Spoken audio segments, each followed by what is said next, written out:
Hello students, बालिका उच्च माध्यमिक आदर्श विद्या मंदिर द्वारा संचालित ऑनलाइन क्लास में आप सभी का स्वागत है।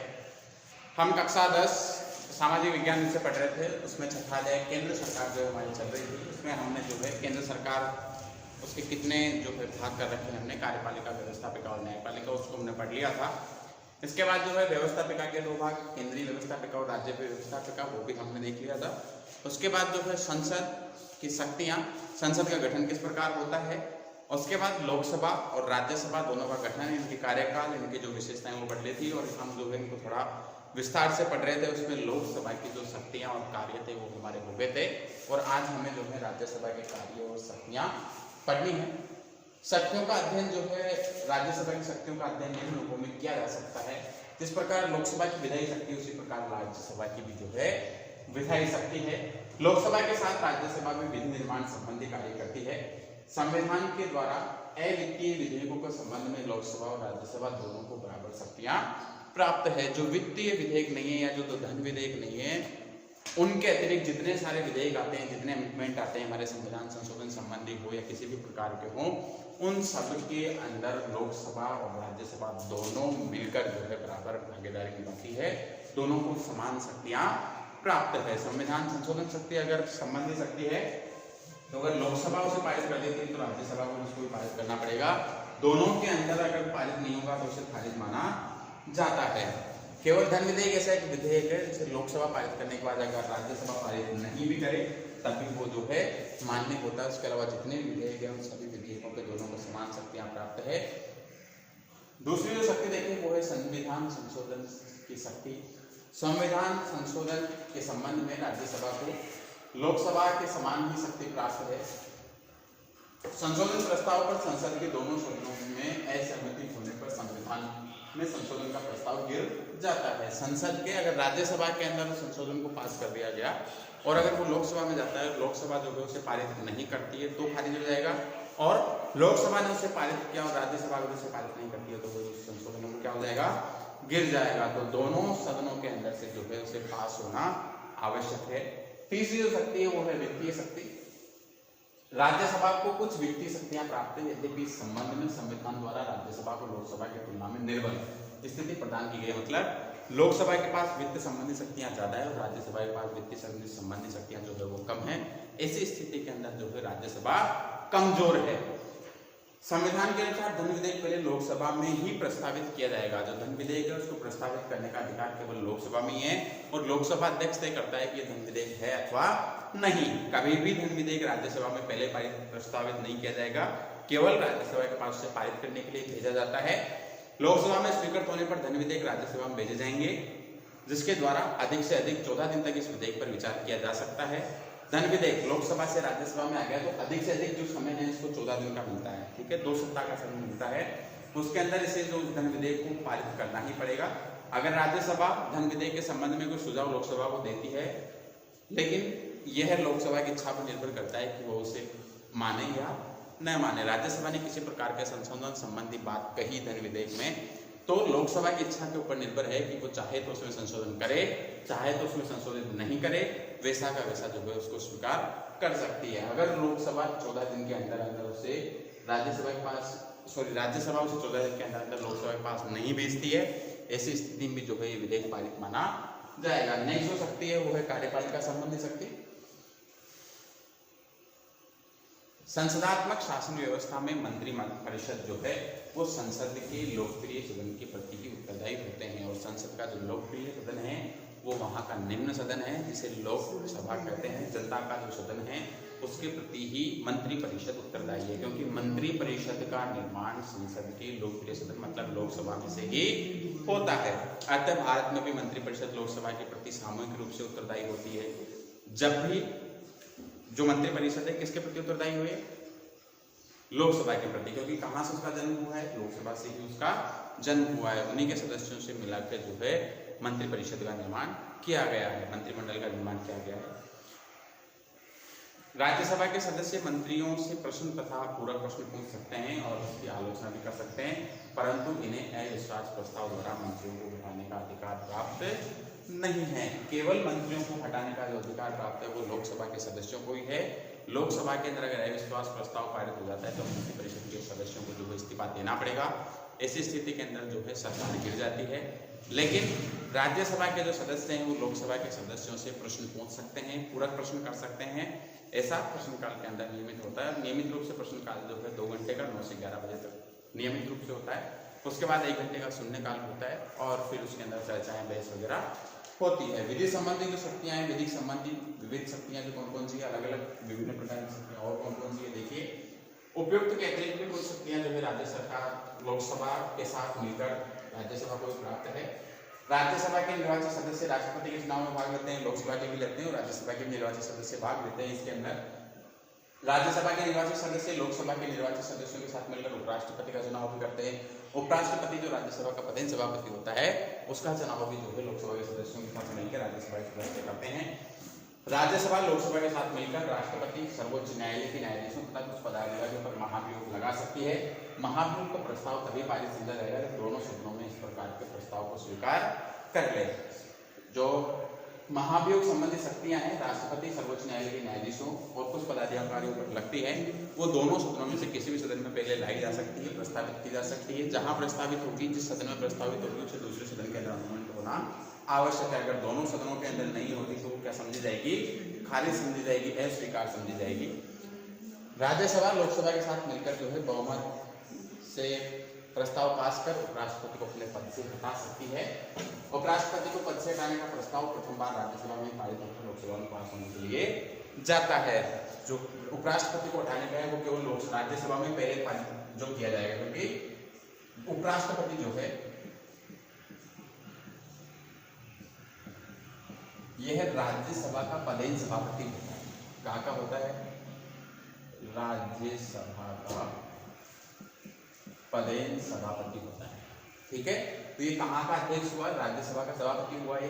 तो इसे हटाने संबंधी जो प्रस्ताव है सबसे पहले कहाँ लाया जाएगा, राज्यसभा में भी लाया जाएगा। उसके बाद इसे लोकसभा में भेजा जाएगा, क्योंकि जो उपराष्ट्रपति होता है वो राज्यसभा का पदेन सभापति होता है। उसको हटाने संबंधित अगर कोई जो महाभियोग का प्रस्ताव कोई भी आया गया है तो प्रस्ताव जो है वो पहले राज्यसभा में ही आएगा, उसके बाद उसे लोकसभा में पास कराया जाता है। क्योंकि लोकसभा के सदस्यों ने भी उसको क्या किया है, मत देके उसे उपराष्ट्रपति बनाया है। जबकि लोकसभा अध्यक्ष के संबंध में ऐसा नहीं होता है, क्योंकि लोकसभा अध्यक्ष जो होता है वो लोकसभा के सदस्यों के अंदर से ही चुन के एक को बनाया जाता है और वो केवल वो सदस्य उसके मतदान करते हैं, उनको हटाने का अधिकार भी है वो लोकसभा के पास ही है।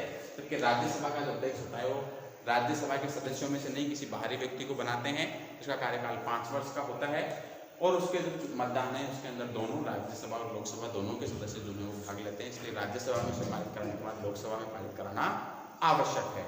1 माह से अधिक अवधि तक यदि आपातकाल लागू रहता है तो इस प्रकार के जो प्रस्ताव का अनुमोदन जो है लोकसभा और राज्यसभा दोनों के द्वारा पृथक अपने विशेष बहुमत से किया जाता है। मान लीजिए राष्ट्रपति ने जो है आपातकाल की घोषणा कर दी 352 में, 356 में, 360 में, किसी भी अनुच्छेद के माध्यम से राष्ट्रीय आपात हो सकता है, आंतरिक अशांति हो सकती है, सशस्त्र विद्रोह हो सकता है, या फिर जो है आर्थिक आपातकाल की घोषणा हो सकती है अनुच्छेद 360 में। तो तीनों परिस्थितियों के अंदर अगर राष्ट्रपति ने आपातकाल की घोषणा करी तो उसी दिन से आपातकाल लग हो जाता है, लेकिन उसे 1 माह के भीतर जो है लोकसभा और राज्यसभा से पारित कराना आवश्यक है। तो ऐसी स्थिति के अंदर भी जो है लोकसभा और राज्यसभा दोनों जो है उसे अलग अलग बहुमत जो है उससे पारित करती है। तो वो 6 महीने के लिए होता है और फिर उसे अगर 6 महीने के लिए आगे बढ़ाना है तो उनसे पारित कराना आवश्यक है। ये इसकी महत्वपूर्ण शक्तियां हैं। इसके बाद कुछ इसे विशेष अधिकार प्राप्त हैं। राज्यसभा को 2 ऐसे अन्य अधिकार भी प्राप्त हैं जो लोकसभा को प्राप्त नहीं है और जिनका प्रयोग अकेले राज्यसभा ही करती है।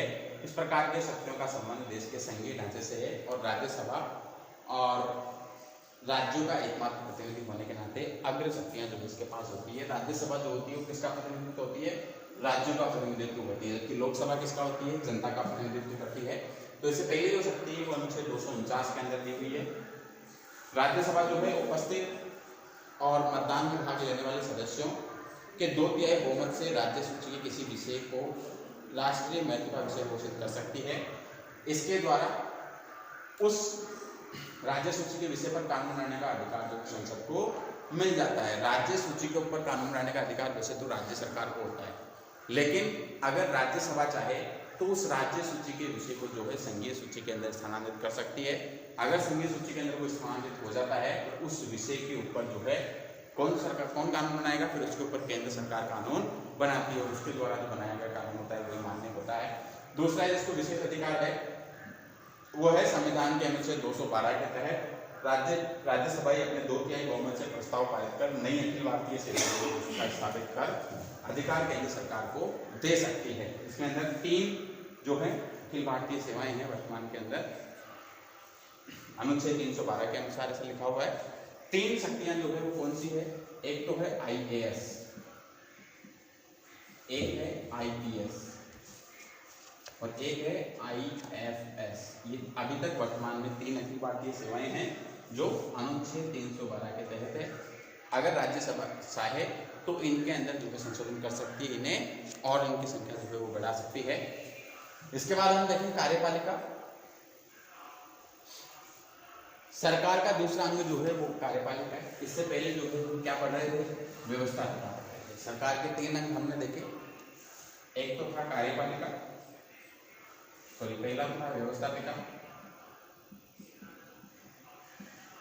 दूसरा है कार्यपालिका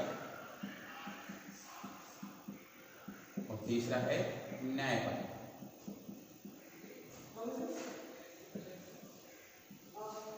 इसके अंदर से हमने जो है व्यवस्थापिका पढ़ ली। व्यवस्थापिका जो है जिसे हम यहाँ संसद के नाम से जानते हैं, संसद के अंदर 2 अंग, इसके वजह से 3 अंग हैं, राष्ट्रपति, लोकसभा और राज्यसभा। लोकसभा और राज्यसभा हमने पढ़ ली। व्यवस्थापिका जो है 2 अलग अलग है, केंद्र की अलग और राज्य की अलग। हमने यहाँ केंद्र सरकार का चल रहा है तो हमने केंद्र की पढ़ी है। अब जो हमारे नेक्स्ट आता है वो है हमारी कार्यपालिका। देखिए सरकार का जो दूसरा अंग है वो क्या है, कार्यपालिका, ठीक है। और कार्यपालिका का जो पहला प्रधान होता है, वास्तविक कार्यपालिका और अवास्तविक, वास्तविक और नामांतरिक कार्यपालिका, 2 प्रकार की हमारे यहाँ पर कार्यपालिका है, लेकिन हमें पढ़ना उसे शुरू से है। तो पहली जो कार्यपालिका का जो पहला जो सेवक आता है, कार्यपालिका का जो प्रधान है वो है राष्ट्रपति, जो भारतीय संविधान के अनुच्छेद 52 के तहत लिखा हुआ है। और 52 में ये लिखा हुआ है कि एक राष्ट्रपति होगा, ठीक है। इसके बाद अनुच्छेद 53 जो है उसमें लिखा हुआ है कि राष्ट्रपति तो होगा लेकिन वो अपने कार्यपालिका संबंधी शक्तियां जो है वो राष्ट्रपति में निहित होगी और उनका जो वो पालन करेगा वो किसके माध्यम से करेगा, मंत्रिपरिषद के माध्यम से करेगा। देखिए भारतीय संविधान के अनुच्छेद 52 में ये उपबंध है कि भारत का एक राष्ट्रपति होगा। कई बार सीधी सीधी लैंग्वेज पूछ ली जाती है, भारत का एक राष्ट्रपति होगा, कौन से अनुच्छेद के अंदर लिखा हुआ है, तो भाग 5, ठीक है, और अनुच्छेद 5 में लिखा हुआ है। इसके बाद अनुच्छेद 53 के अनुसार संघ की कार्यपालिका शक्ति जो है राष्ट्रपति में निहित होगी तथा वह इसका प्रयोग संविधान के अनुसार स्वयं अथवा अधीनस्थ पदाधिकारी के द्वारा करेगा। किसके द्वारा, अनुच्छेद 53 क्या कहता है कि भारत की जितनी भी संघ की कार्यपालिका संबंधी शक्ति किसमें निहित होगी, राष्ट्रपति में निहित होगी, और उनके जो उपभोग जो है वो किसके माध्यम से करेगा, स्वयं करेगा या फिर अधीनस्थ पदाधिकारी के माध्यम से करेगा। इस प्रकार संघीय कार्यपालिका में राष्ट्रपति, उपराष्ट्रपति, प्रधानमंत्री, मंत्रिपरिषद, भारत का महान्यायवादी होंगे। कई बार प्रश्न पूछ लिया जाता है, परीक्षा के अंदर भी पूछा जा सकता है और कंपटीशन के लिए महत्वपूर्ण है कि संघीय कार्यपालिका के अंदर कौन कौन सम्मिलित हैं। इन जो है 5 सदस्यों के नाम, राष्ट्रपति, उपराष्ट्रपति, प्रधानमंत्री, मंत्रिपरिषद और भारत का महान्यायवादी, अटॉर्नी जनरल जिसे बोलते हैं। राष्ट्रपति जो है कार्यपालिका का औपचारिक प्रधान होता है, मतलब नाम मात्र का प्रधान होता है, और प्रधानमंत्री सहित उसका जो मंत्रिपरिषद है वो कार्यपालिका का वास्तविक प्रधान होते हैं। नाम मात्र की जो है वो एक प्रकार से कार्यपालिका राष्ट्रपति है और वास्तविक कार्यपालिका जो है वो कौन है, प्रधानमंत्री और उसका मंत्रिमंडल।